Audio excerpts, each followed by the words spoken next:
Hey guys, Jim here. Appreciate you stopping by. Today I got a couple pickups I want to share with you guys, and I want to talk a little bit about some hobby history, and I also want to share with you guys this 1974 Laughlin Old Time Black Stars Josh Gibson card. So just recently, within the past couple of weeks, MLB has incorporated the Negro League stats into the all-time categories, and we have some new career leaders in several categories.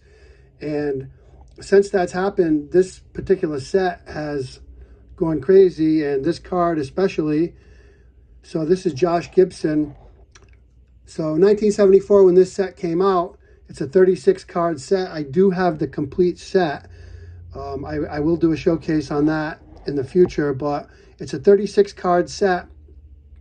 At the time it came out, only 4 players were in the Major League Baseball Hall of Fame. And since then, 18 others have been inducted. So there's a total of 22 of the 36 players in this set are Hall of Famers. And it could be reasonably argued that 9 of the Hall of Famers that are in this set, these cards from this set are their rookie cards, because no other cards were ever produced of them prior to this set. But for right now, I just wanted to share the Josh Gibson card. It's clearly the biggest card in the set, and Josh Gibson now is the career batting average leader all time with a 372 average, and he surpassed Ty Cobb. And so he's also the season batting average leader all time with a 466 average in 1943. So he surpassed Charlie Smith's 431 average. Josh Gibson is also the career slugging percentage leader at .718. He surpassed Babe Ruth's .690. And he is the career OPS leader at 1.177, and he surpassed Babe Ruth's 1.164. So as you can see, Josh Gibson was just a great player, and just wanted to share this card with you. His rookie card, if you want to call it that, it's actually a postcard, is from 1931 Harrison Studio, and very rare, very difficult to get. Many people consider that to be his rookie card. He also has a card in the 1950-51 Toleteros Cuban set. Another very, very difficult card to acquire and very expensive. And then from 1950-51 Cuban set to this 1974 Laughlin Old Time Black Stars set, there were no other cards produced or issued in any manner for Josh Gibson. So this, if you want to call a postcard a card, this technically is his third card ever issued. So I'm very happy to have that. I'm very happy to be sharing that with you guys. Next up, I have a couple of pickups, both of the same player. I picked up this 1973 Calby Sadaharu O, and 1973 Calby set is a kind of a big set. It's the first year for Calby to produce baseball cards, and these cards were inserted and still are today, 1 to every bag of potato chips. And so, like I said, 1973 was the first year for that, and they've continued that on to this day for 51 years and counting so far. So Calby, a lot of great sets, and this 1973 Calby set, like I said, was the first year for them. And of course, Sadaharu O, such a great player, the all-time professional baseball home run king, and I just love collecting Sadaharu O stuff. So was happy to add that to the collection. And the other pickup is this, is considered to be a bromide. It's from 1977. It was issued by Pepsi, and there was one card per pack. I assume when you bought some type of Pepsi product, you would receive one pack of these with one card in it. And just really cool. Just love that Sadaharo's batting stance with the flamingo swing that he was so famous for. You can kind of see the Pepsi symbol there on the stadium wall in the background. Just see him locked in, ready to maybe hit a home run.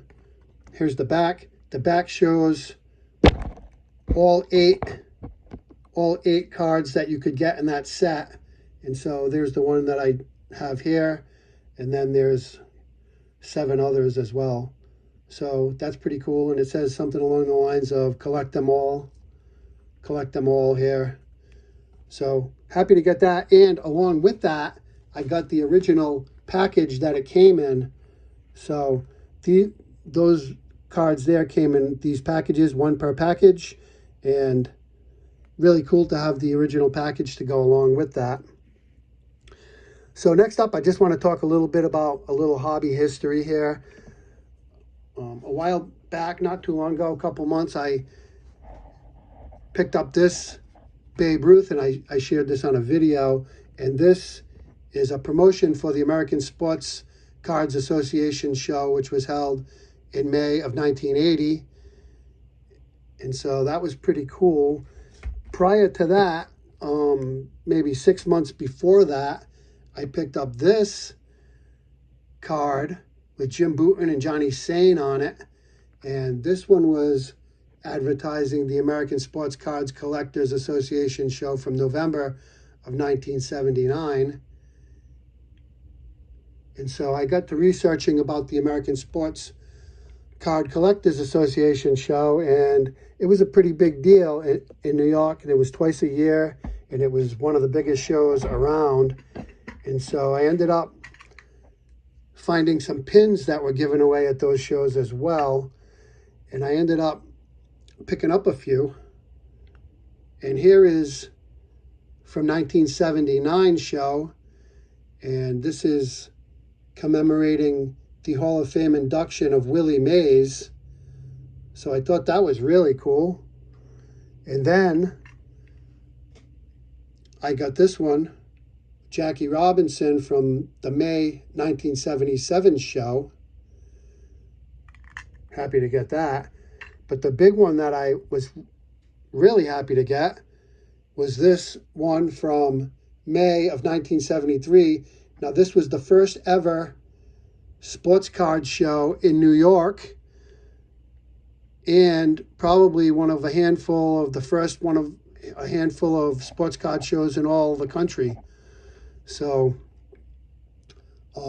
this is just a really cool piece, and a great collectible from the very first New York City show ever held. And like I said, prior to this, there may have only been, maybe a half a dozen to a dozen card shows at the most throughout the whole country. So very, very early hobby history there. And I went online and was doing some research, and I actually found an article about this very show, this particular show right here. And I got some pictures, and I just want to share those with you guys right now. So here's some photos of some young kids sitting at a table, and the young man to the left standing, he actually has an uncut sheet of 1949 Bowman in his hand. And if you look, you probably can't tell, but if you look real closely, he's actually wearing the May 25th through 27, 1973 ASCCA show pin that I just showed with Cobb and Ruth. And that young man is actually 13-year-old Rob Lifson, who was the founder of Robert Edward Auctions. So that's pretty cool. I'm going to show some more photos from the show. In this photo here, the gentleman standing next to the man in the beard is Ted Oberman, 14-year-old Keith Oberman's father at the time. And Keith states that he was running around somewhere at the show. Here's Bruce Yanko, a famous dealer of the times. And here's some of the pins that were given away at those shows over the years. So I thought that was really cool. A lot of great information. All the early pioneers in the hobby were involved with that show, especially from the East Coast here. And just really cool. So anyway, that's all I got. Thank you so much. I appreciate you watching. Always love the comments. Talk to you all soon. Bye for now.